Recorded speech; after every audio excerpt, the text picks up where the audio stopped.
What's going on, casuals and hardcores? This is Ryu coming at you with another review. This time, casual review, of course. This is Zelda Oracle of Ages.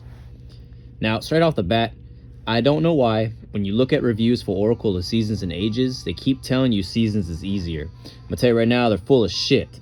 The puzzles in this game are much harder, but the fact that I can traverse the world map much better and much easier is just a lifesaver.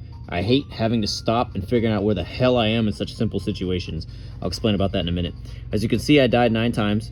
I got all the hearts pretty much. I even had extra hearts. You literally can get extra hearts in this game. I've never seen that before in a Zelda game. For those who don't know, it's like when you fill up a 4-piece heart, you get a full heart. I had 3.5 pieces, even though this was completely full. So, if you're wondering, I'm playing on basically a 3D printed Game Boy Advance IPS screen. Pixel count is higher. It's much brighter, as you can tell. This is a modified system. This system doesn't exist. I had it custom made on Etsy. As for the game is a bootleg. I just wanted to have something with me when I was traveling in the military, and it looks a lot better than when I downloaded on the 3DS. It just looks better. It's crisper, as you can see. It's much cleaner. Highly recommended for those who are going to go out of their way. Obviously, you got to buy all that type of stuff, but anyway. So Oracle of Ages is definitely my favorite of the two. A lot of people complain, again, this is the harder one. I disagree. The puzzles are a little cerebral, I will admit. And there's one dungeon, I think it's Jabu Jabu. Even though it's a little bit of a spoiler, trust me, it's not. I hate going in circles. And in Season and Ages, you backtrack a lot. More in Seasons, but the Jabu Jabu reminds me of Seasons in this game. I do recommend this for Zelda players off the bat. I would definitely say it's at least an 8 out of 10. It would be perfect, but there's just some small annoyances, man, such as the recycling, going back and forth constantly. I don't like retreading all the time, and sometimes that was a little bit of the curse of the games back then. But you know, we have to keep our standards. You know what I'm saying? I would definitely say, again, this is the easier of the two. I don't know why a lot of people say this is harder. The only thing I can think of, maybe this is their first Zelda, but I'm mainly attacking the reviewers straight up. You hear a lot of game reviewers saying that this is much harder, and I look at them because they have all these RPGs supposedly under their belt, including the other Zeldas, and if they've played the other Zeldas, I can tell you right now, this game is nowhere near as hard as those.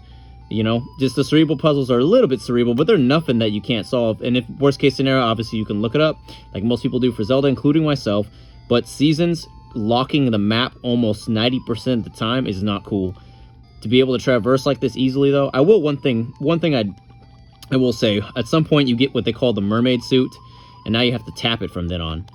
I did kind of like the whole, like, it would move on its own casually, but at some point you can't just, like, let it flow. It won't slide. You have to tap, tap, tap, tap, tap, tap, like that to go through the water. Not a big deal. Again, the only worser fiend is there's one dungeon early on, which is relatively easy, but one of the puzzles it's hard to figure out because what it doesn't tell you is that you cannot move the block until 2 of the bad guys are destroyed. But that doesn't coincide with the rest of the game.